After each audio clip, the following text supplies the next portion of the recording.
Arcane has been labeled by many as one of the best animated shows ever made. And while their first season definitely delivered in more ways than one, there's a lot more that they need to accomplish to even get close to some of the best animated shows. With season 2 coming out in November, stick around while we dive into the things that Fortiche and Riot have to do to level up Arcane and place it at the upper echelon of animation. So right off the bat, Riot Games and Netflix have already made the right decision by giving the animation studio plenty of time to work on and release Arcane, since they announced right after the first season that season 2 was in production. That was in November of 2021, which means the second season has been in production for at least 2.5 years. In an era where studios seem to rush their animators a lot, I'm looking at you, Mappa. This is absolutely the right way to go about things. Another huge factor is that they announced that season 2 would officially be the end of Arcane, which means there's even more at stake. Now, it goes without saying that Arcane season 2 has to keep up all of the good things that season 1 had going.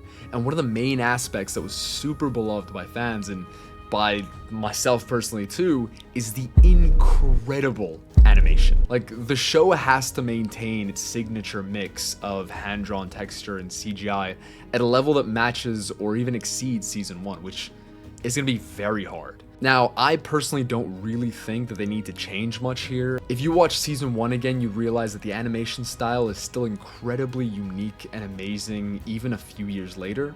So the key here is to keep that up and for the studio to not get complacent in its eye for detail and make sure that each episode still feels like a step forward visually. This is gonna be tough, because honestly, Arcane Season 1, in my opinion, has some of the best animation I've ever seen in my life. That might be hard, but this next factor might be even harder for the studio. See, the first season of Arcane was heavily focused on introducing its main characters and developing the sisterly relationship between Vi and Jinx. However, season 2 has to make sure that character arcs continue to evolve without falling into a repetitive cycle, which I feel like a lot of shows end up getting into. Vi and Jinx, for example, need to go past their established conflict. Season 2 has to explore how they grow after their drastic choices in the finale of season 1. One of the big risks Arcane faces is allowing characters like Jinx to stagnate by letting her stay as the same character that we came to know and love in season 1. While her unpredictability was a driving force in season 1, season 2 has to show her wrestling with the consequences of her actions in deeper, perhaps even unexpected ways. And I know we already saw that in season 1, but that needs to develop after everything that happened at the end of season 1. Maybe even growing emotionally as the season goes on, unpacking a lot of the trauma that she's dealt with, which for the most part we just saw her suffering through in season 1. Similarly, Vi's character, driven by guilt and a need for redemption, should evolve, perhaps by struggling with the moral compromises she is probably gonna have to make as Piltover and Zaun inch closer to war and end up going to war. But let's not forget about the rest of the cast. Arcane is really good at making you care about every character that is shown on screen. Characters like Caitlyn, Victor, and Jace can't stagnate. Victor's storyline in particular is poised to become one of the most compelling arcs in season 2.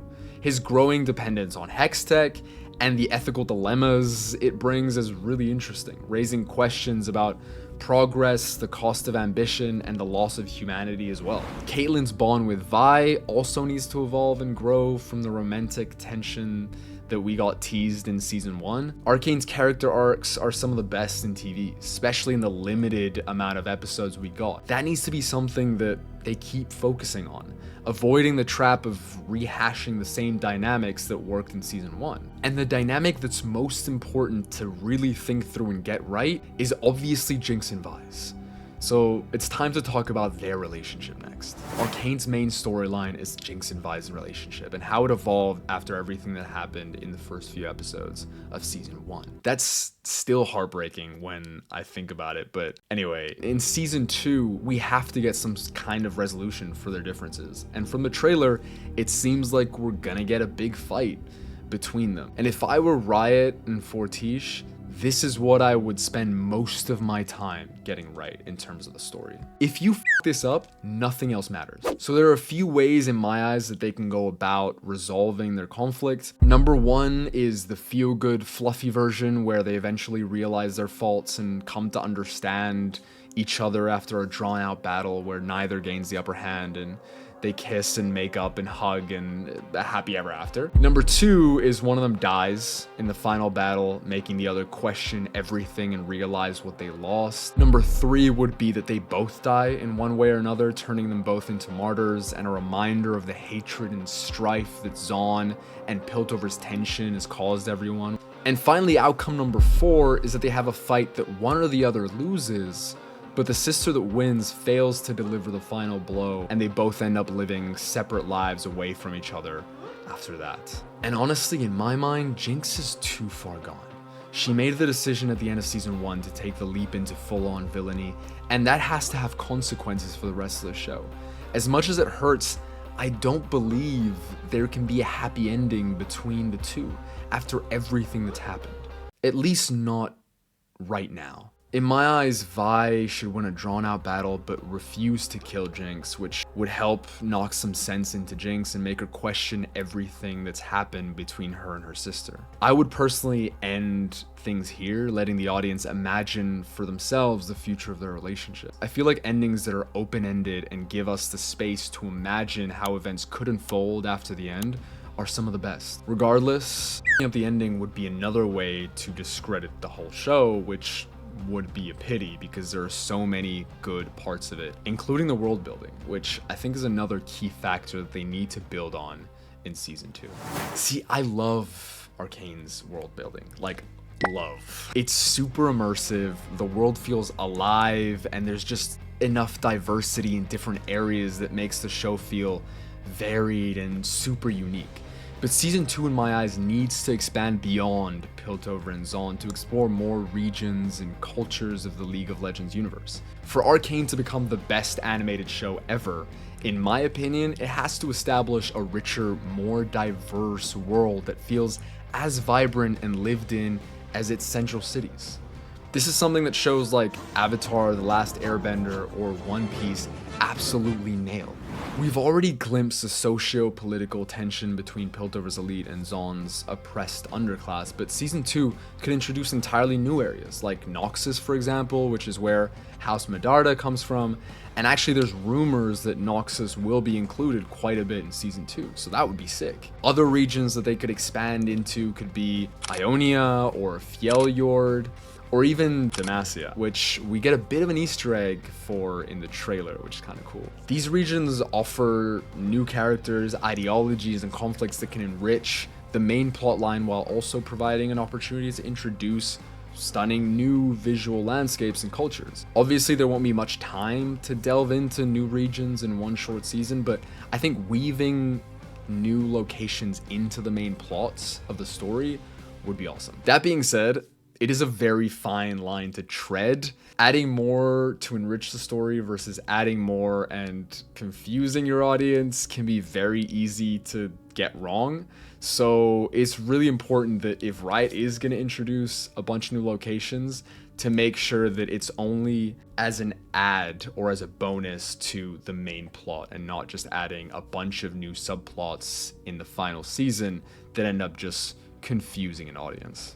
I still believe, if done well, expanding the world building would give the story way more complexity, setting Arcane apart from animated shows limited to 1 or 2 locations. Honestly, it would be a welcome surprise, and that brings me to my next point, which is that Arcane does an incredible job surprising us, whether it's what happened in episode 3 or any other crazy events throughout season 1, which I won't spoil. It's what makes it one of the greatest shows. You never know where the hell it's going to take you. Season 2 could take even more creative risks to keep you, me, and everyone on their toes. One way to do that, for example, could be by subverting common tropes and expectations of what's going to happen, which they're very good at. For example, Arcane could challenge the typical arc of a hero's journey. Instead of the heroes becoming better versions of themselves, what if some of them become morally compromised or outright corrupted by the end? Audiences often expect characters like Vi or Jace to eventually do the right thing.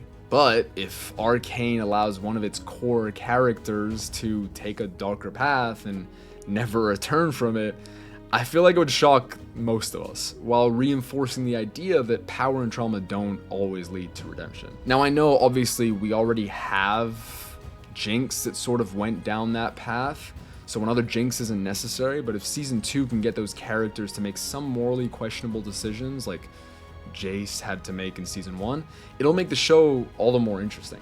The same approach could be taken with the romantic subplots. If Vi and Caitlyn's potential romance doesn't result in a typical happy ever after, but instead becomes complicated by political duties, differences, conflicting loyalties, or whatever, it would make for a richer and more unexpected emotional journey that's also just more realistic. Like, love isn't easy for the most part. And seeing as they come from two completely different worlds, I would expect a lot of friction there. These are the sort of decisions that the writers need to make to ensure that it doesn't become another predictable cookie cutter show. But yeah, those are some of the things that I think really would step up Season 2 of Arcane and make it one of the best animated shows of all time. Arcane is already such an incredible show for so many reasons, and this user on Reddit put it beautifully. Every character is relatable in some way. Every character has some struggles to deal with. The addicts, the criminals, the powerful, the strong, the rich. Everybody's screwed up and trying to make it through somehow to get what they want or need, and their life kind of denies them that. It's one of the reasons I find it so easy to connect to the show, but there's a lot they need to do in this second season to get into that top 5 of best animated shows of all time. The things I talked about in this video are just some of those aspects, but let me know what you guys think. What do Riot and Fortiche have to get right for this to be knocked out of the park? Let me know down in the comments below, and give the video a like if you enjoyed it. I'll see you guys in the next one.